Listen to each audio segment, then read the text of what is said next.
উড়িষ্যা থেকে উদ্ধার অপহৃত বিশ্বভারতীর মায়ানমারের ছাত্র। ঘটনায় 12 জনকে গ্রেপ্তার করেছে পুলিশ। আন্তর্জাতিক অবৈধ ব্যবসার যোগ, প্রাথমিক তদন্তে অনুমান পুলিশের। এদিন সাংবাদিক বৈঠক করে জানালেন বীরভূম জেলা পুলিশ সুপার রাজনারায়ণ মুখোপাধ্যায়। দুটো গাড়ি সহ মোবাইলও উদ্ধার হয়। উদ্ধার হওয়া গবেষক ছাত্রকেও জিজ্ঞাসাবাদ করা হবে বলে জানান পুলিশ সুপার। 21শে সেপ্টেম্বর ইন্দিরাপল্লীর ভাড়া বাড়ি থেকে মায়ানমারের বাসিন্দা বিশ্বভারতীর গবেষক ছাত্র পাঞ্চারা থাইকে অপহরণ করা হয়। দুটি গাড়িতে করে 12 জন এসে তাকে অপহরণ করে। বিশ্বভারতীর তুলনামূলক ধর্ম ও দর্শন বিভাগ থেকে বৌদ্ধ দর্শন নিয়ে গবেষণা তার। বিশ্বভারতী কর্তৃপক্ষের কাছে অভিযোগ পেয়েই তদন্তে নামে বীরভূম পুলিশ। প্রতিবেশীদের জিজ্ঞাসাবাদ, সিসিটিভি ফুটেজ ও ফোন কল ট্র্যাক করে উড়িষ্যা রাজ্যের তালসারির সমুদ্র সৈকতের একটি হোটেল থেকে বিদেশি ছাত্রকে উদ্ধার করে পুলিশ। ঘটনায় 12 জনকে গ্রেপ্তার করা হয়। ধৃতদের মধ্যে 3 জন বীরভূমের দুবরাজপুরের বাসিন্দা। এই 3 জনকে বোলপুর মহকুমা আদালতে তোলা হয়। বিচারক 14 দিনের জেল হেফাজতের নির্দেশ দেন। বাকি 1 জন নানুরের বাসিন্দা ও 8 জন পূর্ব মেদিনীপুরের বাসিন্দা। অপহরণে ব্যবহৃত দুটি 4 চাকা গাড়ি ও অপহৃত ছাত্রসহ ধৃতদের মোবাইল ফোনও উদ্ধার করেছে পুলিশ। এদিন বোলপুর এসডিপিও অফিসে সাংবাদিক বৈঠক করেন বীরভূম জেলা পুলিশ সুপার রাজনারায়ণ মুখোপাধ্যায়। তিনি জানান, অবৈধ একটি ব্যবসার সঙ্গে যুক্ত এই চক্র। মোটা অঙ্কের লেনদেন হয়েছে, সেই ঘটনা থেকেই অপহরণ। মায়ানমারের ছাত্র অপহরণে আন্তর্জাতিক লেনদেনও যোগ থাকতে পারে। প্রাথমিক তদন্তে এমনটাই উঠে আসছে। তবে কিসের ব্যবসা, সেই প্রসঙ্গে কোনো মন্তব্য করতে চাননি জেলা পুলিশ সুপার।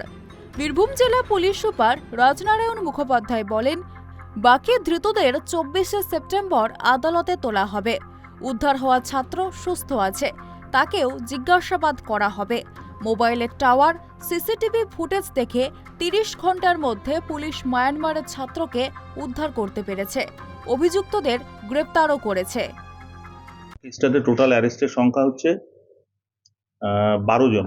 4 জন আমাদের দুবরাজপুর, 3 জন আছে দুবরাজপুর থেকে, 1 জন নানুর থেকে, এবং বাকি 8 জন পূর্ব মিদনাপুরের 3টে থানা এরিয়ায় বাসিন্দা আছে। চণ্ডীপুর, ভগবানপুর এবং নন্দকুমার এরিয়ার বাসিন্দা আছে 8 জন। এই টোটাল অ্যারেস্ট হয়েছে। তার মধ্যে 3 জন আজকে প্রডিউস হয়ে গেছে, বাকিরা ট্রানজিটে আছে, ওরা কালকে কোর্টে প্রডিউস হবে।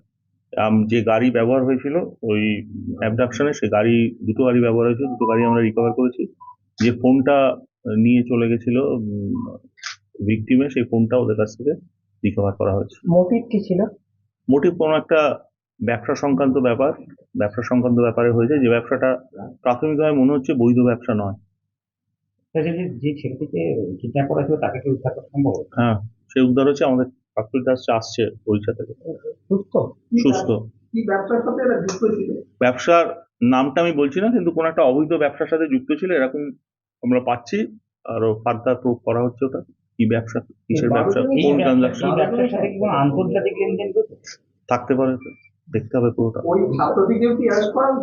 না, ছাত্র ভিকটিম উদ্ধার করা হয়েছে, ওর কি কমপ্লিসিটি আছে, কেন নিয়ে গেছে, এটা দেখতে হবে। জিজ্ঞাসাবাদ করা হবে, অবশ্যই জিজ্ঞাসাবাদ করা হবে। যুক্ত ছিল ছাত্রটি, তাহলে সে কি ভিকটিম নয়, সে কি দোষী নয়?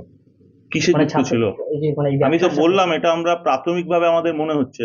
আপনি কাউকে গ্রেফতার করার আগে আপনাকে সেটা নিশ্চিতভাবে প্রমাণ করতে হবে। তো আমি কোনো সাসপিশনের ভিত্তিতে কাউকে গ্রেফতার করতে পারি কি? আমরা দেখবো সেটা কি আছে, ওর রোল কি আছে, কতদূর রোলটা কগনিজেবল আছে, এগুলো দেখতে হবে আমাদের। বিশ্বভারতী এই ঘটনায় আন্তর্জাতিক যারা ছাত্রছাত্রীরা পড়তে আসে তাদের নিরাপত্তার একটা বিষয় চোখের সামনে দেখানো হচ্ছে, যে নিরাপত্তার অভাব কতটা। ঠিক সেই জায়গায় দাঁড়িয়ে আপনারা কি ব্যবস্থা করেন? আমাদের বিশ্বভারতী ক্যাম্পাসে যে নিরাপত্তা দেয়া, সেটা আমরা নিরাপত্তা থাকে, সেই নিরাপত্তার মধ্যে ঘটনা ঘটেছে এবং আমরা অলমোস্ট 30 আওয়ার্সের মধ্যে রিকভারিও করেছি। সূত্র মারফত জানা যাচ্ছে, মানুষের মাথার চুলের ব্যবসার বড় আন্তর্জাতিক চক্র ছিল। কোটি কোটি টাকার লেনদেন রয়েছে। এই চক্রের সঙ্গেই যুক্ত ধৃতরা। Actually, me and Panakada is very good friend for 3-4-5 months.